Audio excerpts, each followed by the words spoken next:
और चलिए रुक करेंगे एक बड़ी खबर का जो देवरिया से मिल रही है। फूड पॉइजनिंग मामले में गिरफ्तारी हुई है। स्कूल का मेस चलाने वाला गिरफ्तार किया गया। स्कूल में 80 छात्र बीमार हो गए थे। एक छात्र की इलाज के दौरान मौत भी हो गई थी।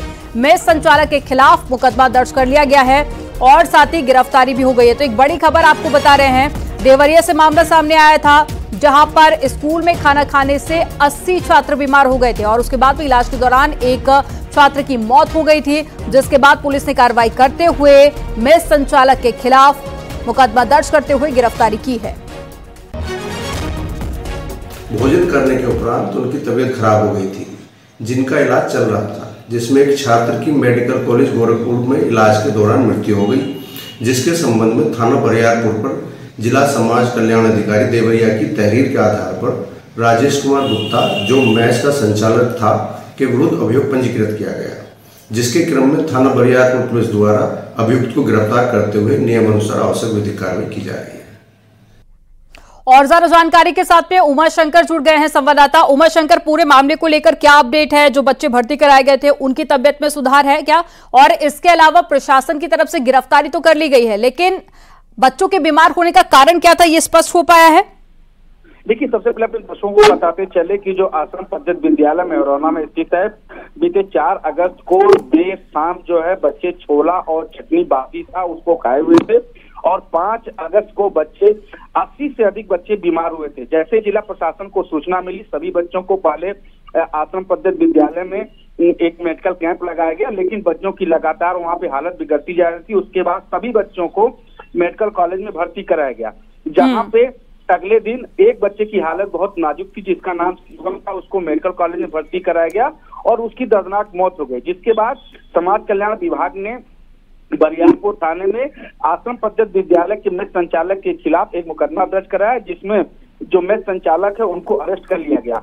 हालांकि अगर हम बच्चों की बात करें तो बच्चे जो है 75% बच्चे जो है आश्रम पद्धति विद्यालय में नहीं आ रहे हैं, क्योंकि सबकी छुट्टी दे दी गई। इसके अलावा मेडिकल कॉलेज में अब तकरीबन 5 बच्चे और भर्ती हैं जिनको लगातार ट्रीटमेंट कर रहा है, लेकिन जो 79 बच्चे हैं उनकी हालत में काफी सुधार आ चुका है।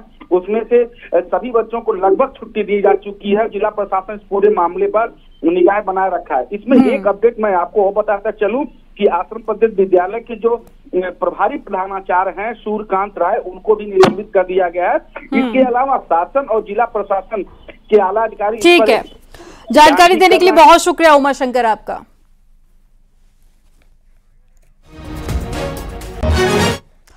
और ग्रेटर नोएडा वेस्ट में एक बार फिर से लिफ्ट फंस गई। देर रात ग्रेनो वेस्ट की ग्रीन आर्क सोसाइटी में लिफ्ट फंस गई थी। करीब 1 घंटे तक लिफ्ट में बच्चा फंसा रहा। तो एक बड़ी खबर आपको बता रहे हैं, इस तरह के मामले बढ़ते जा रहे हैं, जिसको लेकर लगातार मेंटेनेंस पर भी सवाल उठ रहे हैं। और ये तस्वीरें आप देखिए ग्रेटर नोएडा से, जहां पर एक लिफ्ट में बच्चा फंस गया था। 1 घंटे तक बच्चा फंसा रहा, जिसके बाद कड़ी मशक्कत के बाद में बाहर निकाला गया। सारा जानकारी के साथ में हिमांशु शुक्ला जुड़ गए। हिमांशु, एक और मामला सामने आ गया। अभी भी सवाल वही है कि आखिर इस तरह की घटनाएं कब रुकेंगी? बिल्कुल, देखिए आपको बता दें कि ये थाना बिस्सा क्षेत्र में ग्रेटर नोएडा वेस्ट में लिफ्ट फंसी है एक बार फिर से। और जिस तरीके से देख रहे हैं लगातार घटनाएं बढ़ रही हैं और फिर एक घटना हुई है जिसमें लिफ्ट फंसी है। ग्रीन आर्क सोसाइटी है और देर रात की पूरी घटना है। करीब बताया जाए 1 घंटे तक जो बच्चा है वो इसमें फंसा रहा है। इस दौरान जो रेजिडेंट्स हैं, जो वहाँ के लोग हैं, मेंटेनेंस की टीम है, उनको बुलाया गया मौके पर और कड़ी मशक्कत के बाद उसका गेट खोला जा सका।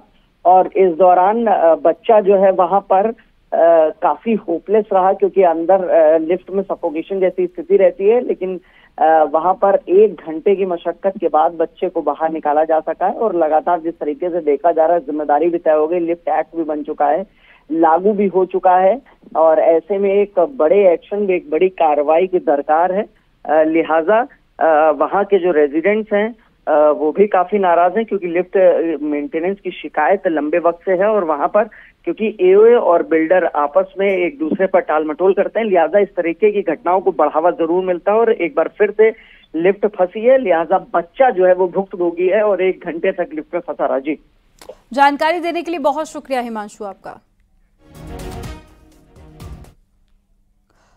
सीएम योगी, राज्यपाल की सुरक्षा और कड़ी होगी। वीवीआईपी सुरक्षा में बदलाव करने की तैयारी की जा रही है। एसडीआरएफ, पीएससी, कमिश्नरेट और साथ ही एसएसएफ के जवान तैनात होंगे। 40 साल की उम्र से कम के कमांडो तैनात होंगे। वीवीआईपी सुरक्षा में 102 पुलिसकर्मी हटेंगे, ये भी जानकारी है। और साथ ही फायरिंग फिटनेस टेस्ट में फेल होने समेत कई अन्य वजहों से हटाए जा रहे हैं सुरक्षाकर्मी।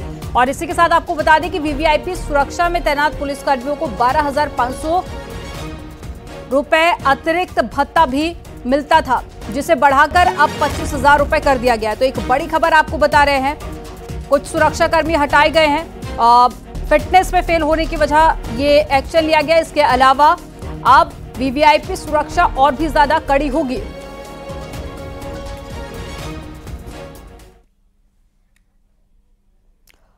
मथुरा कृष्ण जन्मभूमि और शाही ईदगाह मस्जिद विवाद का ट्रायल आज से इलाहाबाद हाई कोर्ट में शुरू होगा। कोर्ट ने श्री कृष्ण जन्मभूमि विवाद को लेकर दाखिल हिंदू पक्ष की याचिकाओं को सुनने योग्य माना था और कोर्ट ने मुस्लिम पक्ष की ऑर्डर 7 रूल्स 11 की आपत्ति खारिज कर दी थी। अयोध्या विवाद की तर्ज पर श्री कृष्ण जन्मभूमि विवाद की अब हाईकोर्ट में सुनवाई होगी। कोर्ट ने हिंदू पक्ष की ओर से दाखिल सभी 18 याचिकाओं पर सुनवाई आज करेगी। और ज्यादा जानकारी के साथ में सर्वेश दुबे जुड़ गए हैं। सर्वेश, लगातार हम देख रहे हैं कि पूरे मामले को लेकर हाईकोर्ट में पहले भी सुनवाई हुई और आज एक बार फिर से सुनवाई होने जा रही है, तो आज का दिन कितना अहम रहने वाला है और आज क्या कोर्ट की तरफ से कोई बड़ा फैसला भी सुनाया जा सकता है, क्या उम्मीद? देखिए, मैं आपको बता दूं कि श्री कृष्ण जन्मभूमि मथुरा और शाही ईदगाह मस्जिद विवाद को लेकर हिंदू पक्ष की ओर से कुल 18 याचिकाएं दाखिल की गई थी, जो कि जिला कोर्ट मथुरा में चल रही थी। लेकिन कोर्ट के आदेश पर उन्हें इलाहाबाद हाईकोर्ट स्थानांतरित कर लिया गया था और यहां पर सुनवाई होनी थी। लेकिन इस बीच मुस्लिम पक्ष ने इस पर आपत्ति की। ऑर्डर 7 रूल 11 के तहत ये कहा था कि ये बात सुनने योग्य नहीं है। इसमें करीब 30 तारीखों में इस मामले की सुनवाई के बाद कोर्ट ने 31 मई को जजमेंट रिजर्व किया था और 1 अगस्त को कोर्ट ने जब जजमेंट सुनाया तो कोर्ट ने यह माना कि हिंदू पक्ष की जो याचिकाएं हैं वो सुनवाई योग्य हैं और आज से अब इलाहाबाद हाईकोर्ट में इन याचिकाओं का ट्रायल शुरू होगा। यानी कि अब दोनों पक्ष से इसमें दलीलें पेश की जाएंगी। आज कोई फैसला नहीं आएगा क्योंकि इसमें अब लंबी सुनवाई चलनी है, हर पक्ष को सुना जाना है। 18 याचिकाएं हैं। अलग अलग याचिकाओं में मांग की गई है जो विवादित स्थल है वो हिंदुओं को सौंपा जाए, वहां पर उन्हें पूजा का अधिकार दिया जाए, ये हिंदुओं का है। इस तरह की मांगे की गई हैं और ये माना जा रहा है कि अब अगर मुकदमे का इसमें ट्रायल शुरू होता है तो इसमें हर पक्ष को कोर्ट सुनेगी और सुनने के बाद ही इसमें कोई जजमेंट आ सकता है। सबसे बड़ी बात है कि इसके अलावा एक अन्य याचिका भी इससे जुड़ी हुई है जो कि जामा मस्जिद आगरा को लेकर है। उसकी सीढ़ियों में कहा गया श्री कृष्ण जन्मभूमि से निकाले गए कुछ मूर्तियों को वहां पर सीढ़ियों में लगा दिया गया है, जिससे जो लोग वहां पर आते जाते हैं तो हिंदुओं की भावनाएं आहत होती हैं।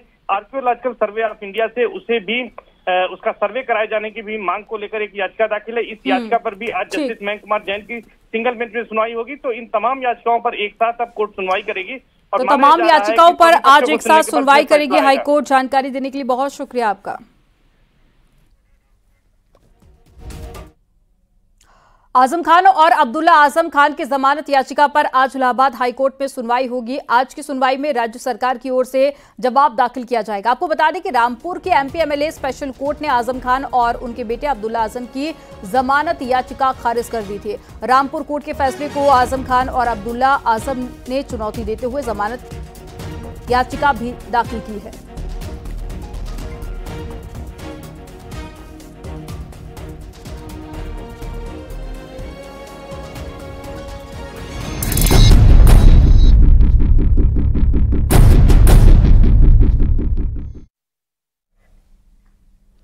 मुख्यमंत्री योगी आदित्यनाथ ने महिलाओं और बच्चियों से जुड़े अपराधों को लेकर लापरवाही बरतने वाले अधिकारियों को सख्त चेतावनी दी है। साथ ही सीएम ने लापरवाह एसपी, एसएसपी और साथ ही पुलिस कमिश्नर को फटकार लगाई है। महिला अपराधों को लेकर कुछ जिलों के अधिकारी लापरवाही बरत रहे थे, जिसके बाद में सीएम योगी आदित्यनाथ ने फटकार लगाई। मुख्यमंत्री योगी चाहते हैं कि महिलाओं से जुड़े अपराधों का निपटारा 100% हो, जबकि प्रदेश के कुछ जिलों का करीब 80 से 90% तक मामलों को निपटाया जा चुका है।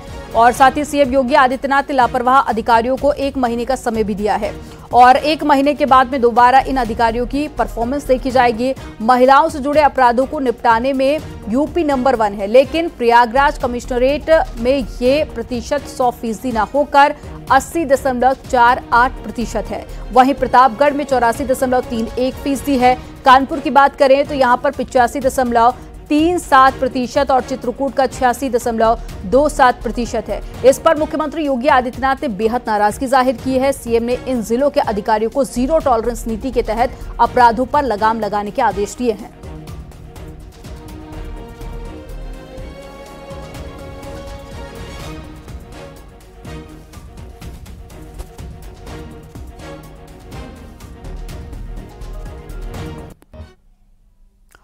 सीएम योगी आदित्यनाथ आज से 2 दिनों के दिल्ली के दौरे पर रहेंगे और शाम को 4 बजे दिल्ली पहुंचेंगे। यहां वो भारत मंडपम में मीटिंग में शामिल होंगे। सीएम योगी दिल्ली में सड़क परिवहन और राजमार्ग परियोजना को लेकर होने वाली मीटिंग में शामिल होंगे।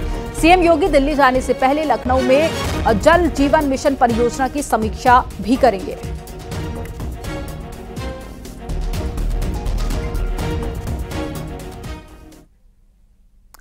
और रुक करते एक बड़ी खबर का जो सुल्तानपुर से मिल रही है। राहुल गांधी केस में आज सुनवाई होगी। मानहानि मामले में एमपी एमएलए कोर्ट में सुनवाई होनी है। 26 जुलाई को सुल्तानपुर कोर्ट में पेश हुए थे राहुल गांधी और गृह मंत्री अमित शाह पर अभद्र टिप्पणी करने का मामला है। तो एक बड़ी खबर आपको बता रहे हैं, ये मामला पूरा अभद्र टिप्पणी को लेकर है। तो राहुल गांधी आज कोर्ट में पेश होंगे। इससे पहले भी वो कोर्ट में पेश हुए थे।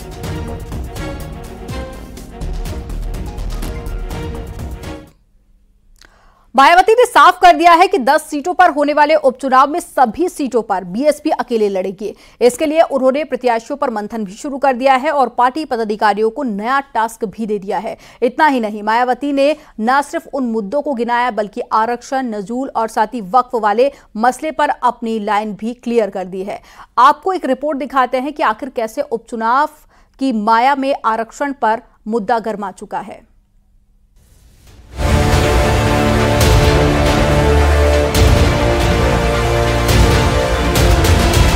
बीते लोकसभा में सबसे खराब प्रदर्शन करने वाली पार्टी एक बार फिर उपचुनाव में ताल ठोक रही है। उस वोट बैंक को पाले में लाने की कोशिश कर रही है जो चुनाव दर चुनाव खिसकते गए और बीएसपी के वोट प्रतिशत को सिंगल डिजिट में ले आए। अब उसी मतदाताओं को साधने के लिए मायावती ने खास प्लान तैयार किया है और वो मुद्दा उठाया है जिस पर समाजवादी पार्टी अभी तक अपना स्टैंड क्लियर नहीं कर पाई। मायावती ने साफ कर दिया कि उपचुनाव में बीएसपी गठबंधन नहीं करेगी। जातीय समीकरणों को साधने के निर्देश दिए हैं। आरक्षण में कोटा का विरोध किया जाएगा। नजूल भूमि का मुद्दा चुनाव में उठाने की तैयारी है और वक्फ बोर्ड में संशोधन बिल का मुद्दा भी चुनावी होगा। मायावती उन मुद्दों को पुरजोर तरीके से उठाने जा रही हैं जो खास धर्म और खास वर्ग से ताल्लुकात रखता हो, जिसमें आरक्षण पर सुप्रीम कोर्ट का फैसला सबसे ऊपर है। माननीय बहन जी ने सिर्फ इतना कहा है कि उपचुनाव की तैयारी जोर शोर से करनी है और जो सेक्टर कमेटियां हैं और पोलिंग बूथ उनको रिव्यू करके अपने संगठन को दुरुस्त रखना है। संगठन को लेकर बहन जी जो निर्देश देती हैं वो कार्यकर्ताओं को निर्देश दिया गया हम लोगों को। हम लोग जाकर क्षेत्र में संगठन का को मजबूती से बनाएंगे और 10 उपचुनाव जो है पूरी मजबूती से बहुजन समाज पार्टी लड़ेगी। क्रीमी लेयर के बारे में चर्चा हुआ और अपने हमारे लोग उपचुनाव है 10 सीट पे, हम 10 सीट पे चुनाव लड़ने जा रहे हैं मजबूती के साथ। मायावती ने उपचुनाव वाली मीटिंग में पार्टी पदाधिकारियों को क्लियर कर दिया है कि वो सभी 10 सीटों पर अपने दम पर चुनाव लड़ेंगी और बीजेपी के साथ समाजवादी पार्टी से भी अकेले मुकाबला करेंगी, जिसके लिए उन्होंने खास प्लान तैयार किया है। बहुजन समाज पार्टी आज उत्तर प्रदेश में अमृतप्राय स्थिति में हो गई है। बहुजन समाज पार्टी अपने अस्तित्व के लिए जूझ रही है। पूरी तरह से पार्टी बैठ गई है। बैठक करके वो अगर निर्णय कर रहे हैं कि अब वो उपचुनाव भी लड़ेंगे तो निश्चित तौर पर इसका आप लोकतंत्र में स्वागत करते हैं। वो उपचुनाव लड़ें, अपनी ताकत के साथ आए, अच्छी बात है। लेकिन अब तक जो बीएसपी का ट्रैक रिकॉर्ड दिखा रहा है जिसमें बीएसपी केवल अब वोट बांटने वाली एक पार्टी रह गई है। देखिए, लोकतंत्र में हर व्यक्ति को, हर पार्टी को अपना अधिकार है चुनाव लड़ने का। स्वागत है उनका अगर अपनी पार्टी को बाय इलेक्शन में चुनाव लड़ती है। लेकिन मैं इतना जरूर कहना चाहता हूं कि आज की तारीख में बहुजन समाज पार्टी जिस तरीके से पिछले होने वाले लोकसभा चुनाव में, आम चुनाव में लोगों ने देखा, तो मैं इतना जरूर कहना चाहता हूं बहुजन समाज पार्टी से कि जो भी प्रत्याशी उतारें वो अपने विवेक से उतारें, किसी के इशारे पर या किसी के कहने पर प्रत्याशी ना उतारें। ऐसे में मायावती का अकेले चुनाव लड़ना क्या समाजवादी पार्टी के सोशल इंजीनियरिंग को तोड़ने जैसा होगा या फिर लोकसभा चुनाव की तरफ फायदा पहुंचाना होगा, ये बड़ा सवाल है।